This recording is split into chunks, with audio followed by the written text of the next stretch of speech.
What's up everyone? John Ranger from Techno Buffalo here. Apple just unveiled the super well rumored iPhone 5C, and I want to share sort of my first thoughts on it. I'm not going to call it first impressions yet because I don't have it in my hand, but just like you guys, I like to talk about stuff that got announced, so let's talk about stuff.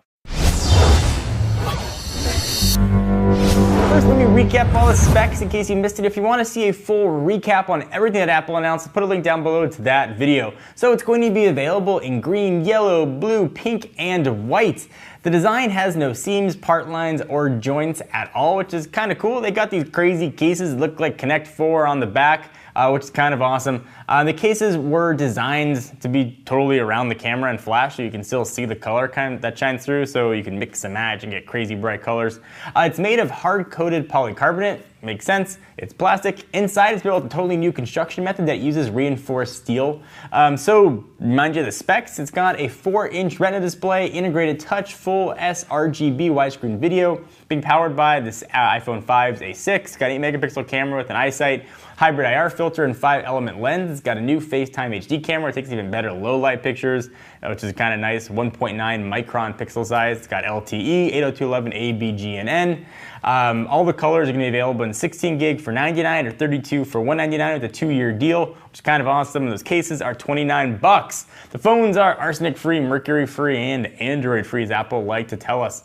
So what is this guy going to cost unsubsidized? T-Mobile is going to sell it at $549, which is just a hundy less than the 5S. So where does this guy slot in? Is it going to be the budget phone? $549 does not necessarily strike me as a budget phone. Even a $100 phone, if you want to get it on contract, a lower version, doesn't necessarily strike me as budget either.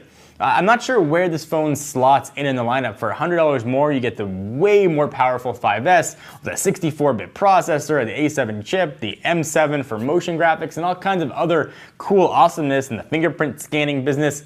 I'm not sure who's going to buy the 5C. So I get the argument that it's going to be maybe for developing countries, targeting maybe at teenagers or parents who want to add another line to their phone and don't want to spend that much money. I can understand that, I can appreciate that, and I'm sure they're going to sell a bajillion of them, but I have a hard time seeing the value when the price discrepancy between the higher end model is just so little. Now you can express yourself with the colors. They got crazy bright ones, and you can mix and match the cases and let your personality shine through with your colored phone. But essentially what you're getting is an iPhone 5 with a plastic back.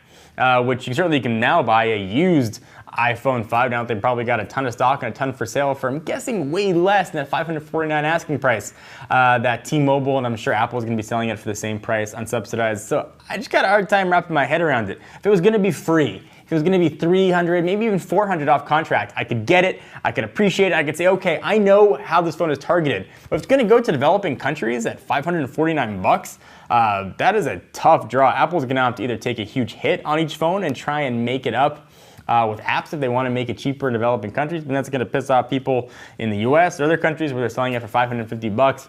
It's just a hard thing for me to understand. So having that put aside, the phone looks really nice. I, much like the rest of the world, had a chance to see what the back case looked like and feel it, and it feels really nice. The phone's got substantial heft to it, and I think it's going to be probably a pretty big success. I'm not taking anything away from the design. It looks really nice. I like the bright colors.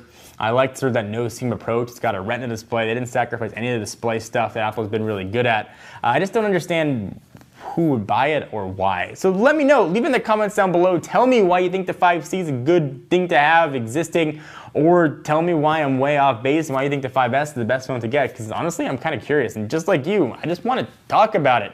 Anyway, thank you guys for watching. Hope you enjoyed. Please give the video a thumbs up. Most definitely appreciate it. I am John Ranger from Techno Buffalo. I will see you in the next video. What's up, everyone? It's Ashley. Thanks so much for watching that most recent video. If you enjoyed it, please click on the word subscribe right underneath me to get tons of more tech videos from us here at Techno Buffalo. We have got unboxings, comparisons, reviews, recaps, and everything else you can think of here on the channel. If you're in the mood for more technology, just click right over here to check out some of our most recent videos. See you next time, humans.